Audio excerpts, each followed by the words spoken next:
Hey guys, I love this prayer from Father Vincent. We've been on this for several days now, and he says, I will try this day to live a simple, sincere, and serene life, repelling promptly every thought of discontent, anxiety, discouragement, impurity, and self seeking, cultivating cheerfulness, magnanimity, charity, and the habit of holy silence. Exercising economy in expenditure, generosity in giving, carefulness in conversation, fidelity to every trust, and a childlike faith in God. Yesterday we talked about cheerfulness. Now we move into the word charity. Charity is in the King James discussion. It's translated in the love chapter, 1 Corinthians 13. Charity suffers long and is kind. Love is patient. Love is kind. So he's saying, I want to cultivate charity. And, this is similar to the preceding one that we did yesterday, magnanimity.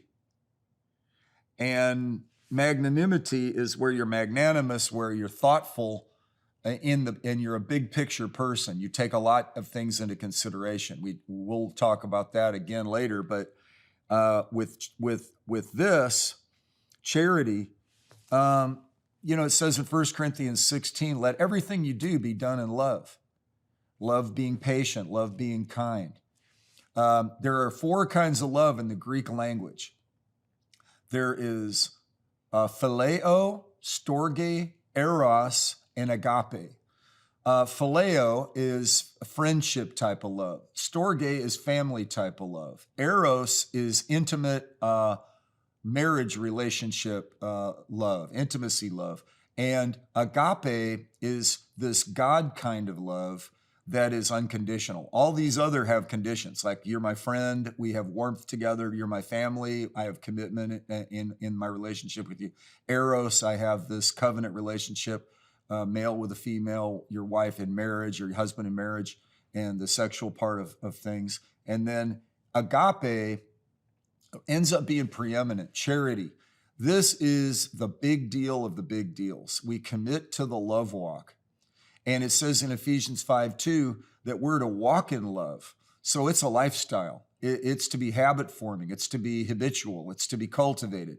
So I want to talk to you about charity. And a lot of the, people will say that we give to charitable causes, and that's because you have your heartstrings attached and you care, you love. So you give extra clothing to people who don't have it. You give money for food to people that are food distressed. You give your time to someone who's experienced a natural disaster like a tornado or a flood or a hurricane.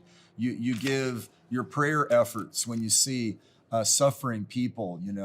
I just prayed for the family of people that lost loved ones in a disaster, and it's like they came up in my thoughts, and I thought, well, love led me toward lifting them up. I don't know them, but I lift them up to the Lord. He does know them, and God answers prayer because God says do it.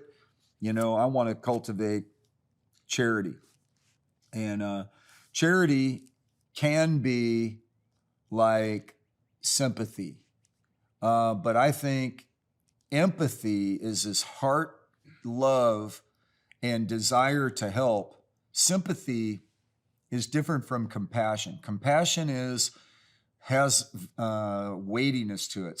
Human sympathy can masquerade in this kind of setting, and it's like, oh, I care, and we end up just overextending ourselves. We've got to be led by the Holy Spirit in this kind of lifestyle, and but cultivating love is, I'm going to prefer my brother. I'm going to forgive my enemy. I'm going to tend to my responsibilities. The people near and semi-near and distant, I'm going to gradate, but I'm going to walk in love. I'm going to even love my enemies. Charity doesn't just stop in the convenient settings of who you like and what your preferences are. That's storge and that's phileo.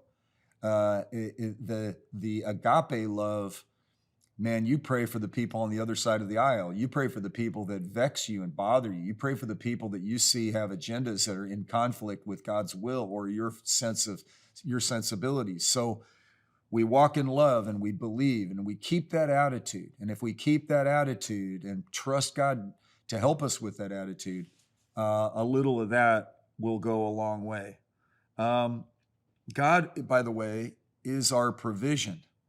And so we endeavor to bring relief and bring help. And we commit to, what can I do to help? And I'll look at situations sometimes and I'll see the best thing I could do is not involve myself because I'm just going to confuse the situation, or it is important for me to step in. So I will help. And by that, we could be led by the Holy Spirit in and not just be caught up in 50,000 causes. I hope that helps you today. We're going to get back to it. Man, if you're going to bed, have a great sleep. If you're starting your day, have an excellent day. God bless you.